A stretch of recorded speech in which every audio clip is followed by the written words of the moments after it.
Hello and welcome to part 17 of Learn to Embroider with Winnie the Pooh and Friends. In this tutorial we will add the final details to the Tigger on an autumn day square, and you'll use two new stitches, the padded satin and surface satin stitch, to add lovely details to Tigger, including his nose and stripes. Padded satin will give some depth to the finished piece, and surface satin will help to keep the back of the work neat and tidy. This video, along with the step-by-step instructions in your stitch library from the magazine, will help you to learn any new stitches. I really hope you'll enjoy finishing your Tigger on an autumn day square in this tutorial with me today. For today's stitches, we are going to need the following items: the Tigger on an autumn day square, threads number 29, which is chestnut, 238, which is the mocha brown, and 240, which is orchid pink. Plus you'll need your embroidery needle, scissors and hoop.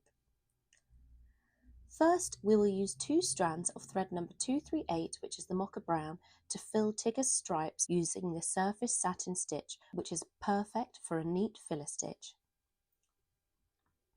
The surface satin stitch is a classic embroidery technique used to create smooth, solid areas of colour with a glossy, almost paint-like appearance.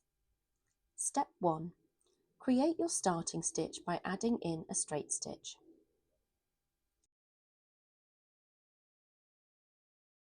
Step 2.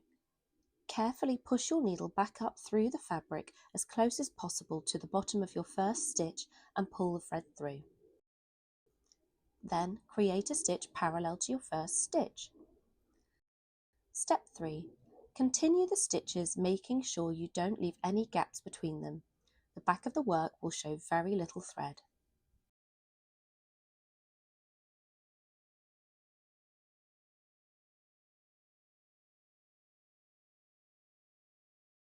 Step 4. When you've filled the area with surface satin stitch, the front of your work will look just like satin stitch, but the back will look neater and you will have used up less thread. Worked by laying long parallel stitches closely side by side on the fabric surface, it produces a sleek, uniform finish. The stitches typically run in the same direction, creating a reflective quality that changes slightly with the angle of the light. Because of its clean, polished look, the surface satin stitch is often used to fill shapes, lettering and motifs where a bold, opaque effect is desired. It's especially popular for botanical embroidery such as petals, leaves and fruit, since the stitch can mimic the smooth texture found in nature. It also works beautifully for monograms, applique edges and decorative elements where it adds an elegant touch. Satin stitch also offers versatility. It can be worked in different thread types such as cotton, silk, rayon or even metallic to change the sheen and texture to the finished area.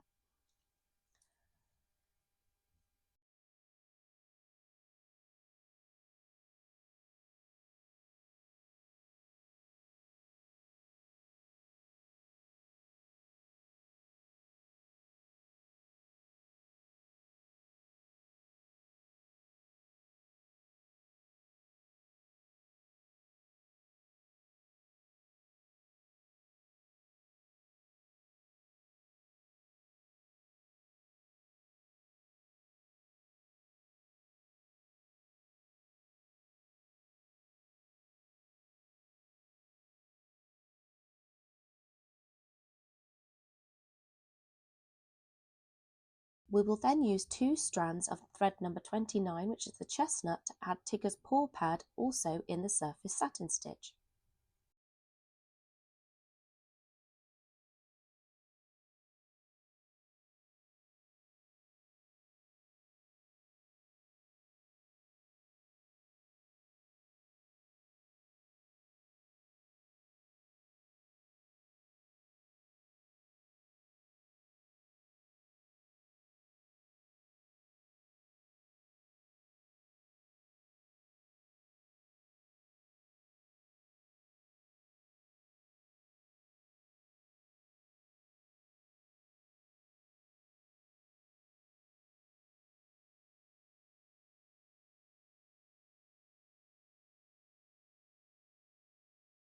Then, for our second new stitch, padded satin stitch will be used for Tigger's nose.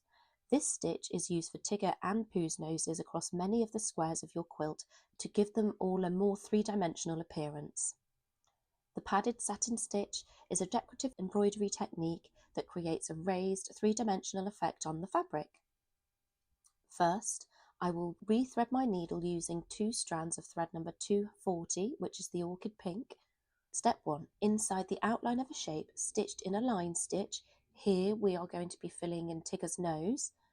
Fill it with stitches of different lengths in the same direction.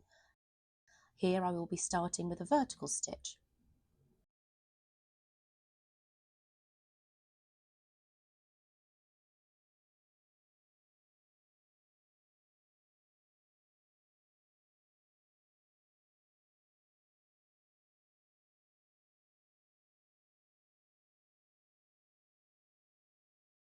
Step 2.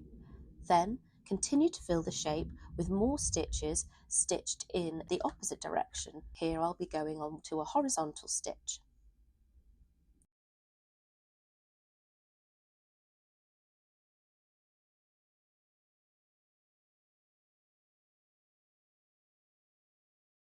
And then finally add in some diagonal stitches.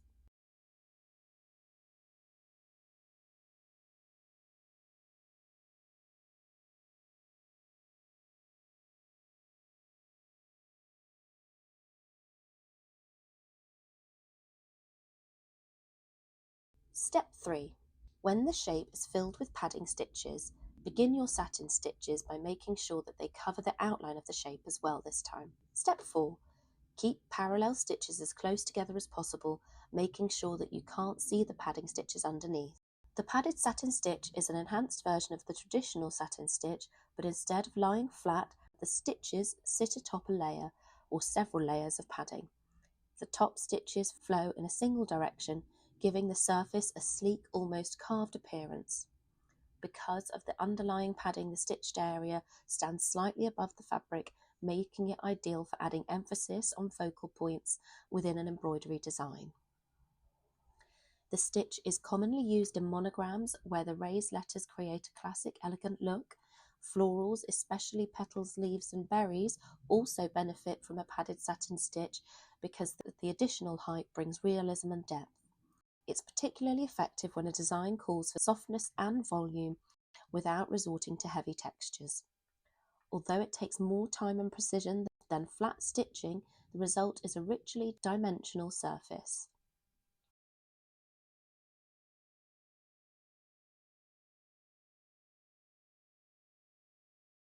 And to finish, we're going to secure our stitch on the back by making a knot and trimming the ends of the thread.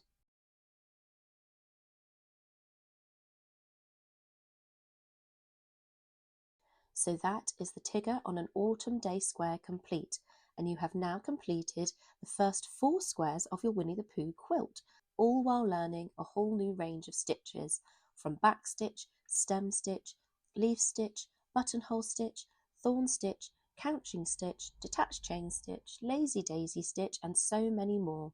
This is the last of our issue tutorials, but don't worry, we'll still be here to guide you through any tricky techniques that come up later in the collection. Thank you so much for watching, and I hope to see you next time.